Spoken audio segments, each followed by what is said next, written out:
रहाइश थी। उनके साथ हमारे इस ज़िला के जो पहाड़ी क्षेत्र है उसके जो प्रमुख बनाए थे हमने सहारा जागृति मंच के सम्माननीय सरपंच राजकुमार जी। उनके साथ हमारे जहाँ के भाजपा के मंडल के भी प्रधान हैं बलविंदर सिंह जी, उनकी मिसेज अनुराधा जी, हमारे बनी का जो दुग्गन ब्लॉक है उसकी जो हेड हैं जमशाद जी, उसके साथ हमारे इस ब्लॉक परेता एरिया के जो पंच हैं साहिबान मैडम, आपका भी मैं स्वागत करता हूं। मेरे साथ दीदी बैठी हुई हैं, आपका भी मैं स्वागत करता हूं। साथ में इस भूमि के जो मालिक हैं भाई साहब पीछे बैठे हुए हैं, मैं उनका भी बहुत बहुत धन्यवाद करता हूं। उन्होंने अपनी भूमि हमें किराए के ऊपर दी और इस भूमि को लेके आज हम प्रोजेक्ट जहां पे जो शुरू करने जा रहे हैं, और जहाँ पे बैठी हुई सारी मेरी मातृशक्ति, हम सब लोग मान के चले तो ये पूरा एक हमारा समाज है, हम सब के इसके एक बिंदु के रूप में है।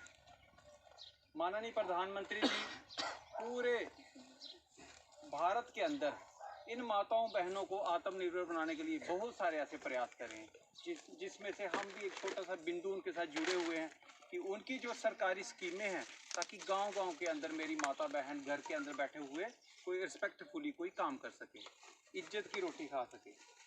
नहीं तो क्या होता था, हम जब पढ़ते थे तो एक ही चीज़ सोचते थे कि अब बड़े होके कोई सरकारी नौकरी लेनी है। मगर आज मैं आपको बताना चाहता हूँ, सच्चाई है, आंकड़ा सरकारी कहता है सरकारी नौकरियाँ इतनी नहीं रही हैं। हमको खुद को ही आत्मनिर्भर बनना पड़ेगा। हमको आज जो पंजाब के अंदर हालात बने हुए हैं या बाकी अन्य राज्यों के अंदर देखा जाए तो कोई भी बच्चा जब पढ़ा लिखता है तो उसको कहीं से भी उधार लोन लेके चलो जी कनाडा चलते हैं पैसा कमाने के लिए, चलो जी बॉम्बे चले जाते हैं पैसा कमाने के लिए।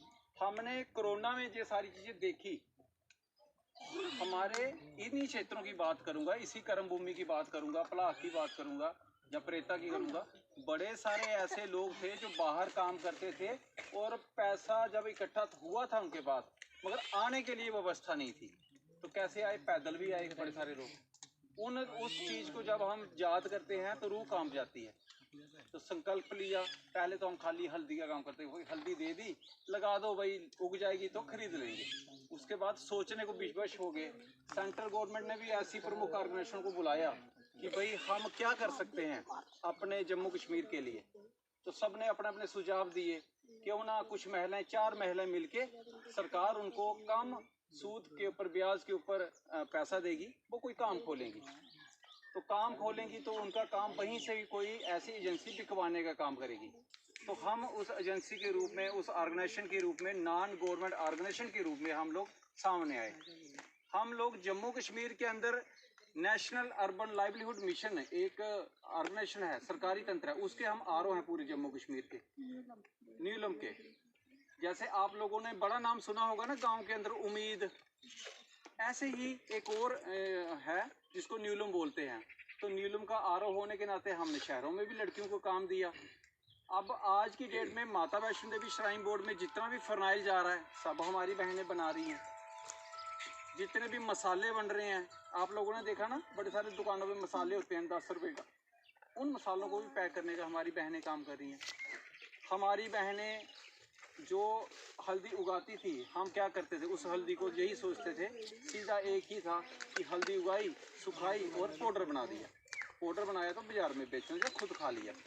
मगर हमने थोड़ा सा इनिशिएटिव लिया, थोड़े से जू टर्न लिए, हमने उस हल्दी का जैम बना लिया। जैम बनाना क्यों ज़रूरी था? क्योंकि कोरोना काल के अंदर भी हमने देखा कि हमारी बॉडी के अंदर इम्यून सिस्टम इतना वीक था, छींक उधर बजती थी, कोरोना इधर हो जाता था। तो क्या था, अपनी बॉडी के अंदर कमजोरियां थी। हमने जैम बनाया, इतना अच्छा जैम है कि जो कोई भी बच्चा खाएगा, महिलाओं को घुटनों में दर्द होती है, 100 प्रॉब्लम होती है, हम लोग भी खाते हैं, इतना अच्छा जैम बनाया। उसको आज सरकार के बड़े सारे लोग, एजेंसियां खरीद रही हैं, हम मतलब पूरा ही नहीं कर पाए डिमांड उसकी। दूसरा, हमने उस हल्दी का एक और टर्न लिया, हमने हल्दी का चॉकलेट बनाना शुरू किया, जो अभी तैयारी में है, बन रहा है। तीसरा, हल्दी का पाउडर। चौथा, हल्दी का अचार, घर घर में हल्दी खाएंगे। हल्दी ही एक ऐसा मेडिसिन प्लांट है जिसको खाने से हम अपने शरीर को स्वस्थ रख सकते हैं। मुझे याद आ रहा है कि हमारे स्क्वास्ट एग्रीकल्चर यूनिवर्सिटी के अंदर वहाँ पे एक बहुत बड़ा किसानों का मेला लगा हुआ था।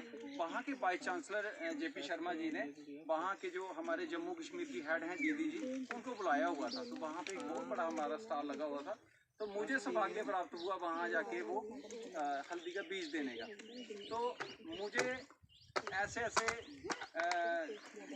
महान विभूतियों से मिलने का जो अवसर प्राप्त हुआ, आज वही मुझे जहाँ बैठा हुआ हूँ, मगर फील हो रहा है कि उस परमात्मा ने हमारे ऊपर एक ऐसा आशीर्वाद बनाया हुआ है कि खुद भगवान चल के हमारे आज इस पंडाल में आए हुए हैं।